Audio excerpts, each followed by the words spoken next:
एक बार की बात है, एक गरीब इंसान अपनी गरीबी से बहुत परेशान था। अपनी गरीबी की वजह से वह अपने पत्नी व 2 बच्चों के परिवार को भी ठीक तरह से संभाल नहीं पा रहा था। उसके लिए अपने परिवार के लिए 2 टाइम का भोजन जुटा पाना भी मुश्किल हो रहा था। वह अपनी ऐसी ज़िंदगी से तंग आ चुका था। इस गरीबी और लाचारी ने उसके दिमाग में उथल पुथल मचा दी थी। अपनी इस समस्याओं से बचने के लिए उसने घर छोड़कर भाग जाने का निर्णय लिया और एक रात वह चुपचाप अपना घर परिवार छोड़कर चला गया। उसे यह नहीं पता था कि उसे कहाँ जाना है। वह बस चलता जा रहा था। चलते चलते जब वह एक नदी के किनारे पहुंचा तो उसने देखा कि वहाँ महात्मा बुद्ध अपने शिष्यों के साथ डेरा डाले हुए हैं। यह देखकर उसने निर्णय लिया कि वह सन्यासी बन जाएगा और महात्मा बुद्ध का शिष्य बनकर उनके साथ ही विचरण करेगा। यह निर्णय लेकर वह महात्मा बुद्ध के डेरे में जाता है और उनके चरणों में गिरकर बुद्ध से यह विनती करता है कि वो उसे अपना शिष्य बनाकर अपने साथ रख लें। महात्मा बुद्ध ने उस गरीब इंसान की तरफ ध्यान से देखा और फिर मुस्कुराते हुए बोले, ठीक है, आज से तुम भी मेरे काफिले का हिस्सा हो। अगली सुबह जब महात्मा बुद्ध का काफिला आगे बढ़ा तो वो भी उनके साथ चल पड़ा। गर्मी का मौसम था और तेज धूप भी थी, लेकिन महात्मा बुद्ध का काफिला लगातार बढ़ता जा रहा था। जब वे लोग एक जंगल से गुजर रहे थे तब एक बड़े से पेड़ के नीचे सभी लोग कुछ देर विश्राम करने के लिए रुके। तेज धूप व लंबी यात्रा के कारण महात्मा बुद्ध को बहुत जोरों की प्यास लगी थी। इसलिए महात्मा बुद्ध ने अपने नए शिष्य से कहा, यहाँ पास में ही एक सरोवर है, तुम वहाँ से मेरे लिए पानी ले आओ। महात्मा बुद्ध की आज्ञा पाकर वो गरीब इंसान सरोवर की तरफ पानी लेने चल पड़ा। जब वह सरोवर के पास पहुँचता है तो देखता है कि वहाँ कुछ जंगली जानवर सरोवर के पानी में उछल कूद मचा रहे हैं। उसके सरोवर के पास आते ही सारे जंगली जानवर उससे डरकर वहाँ से भाग गए।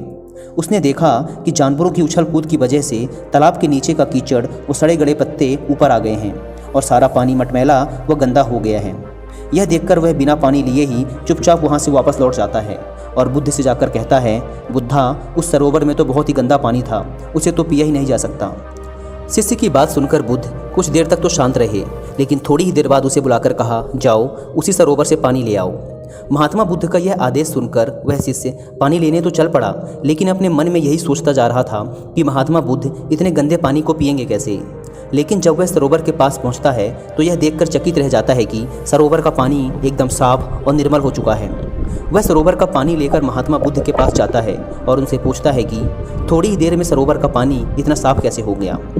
तब भगवान बुद्ध ने उसे समझाते हुए कहा, जब जानवर पानी में उछल कूद मचा रहे थे तब सरोवर का कीचड़ उभर आया था, परंतु कुछ देर शांत रहने पर कीचड़ फिर से नीचे बैठ गया और सरोवर का पानी फिर से साफ व निर्मल हो गया।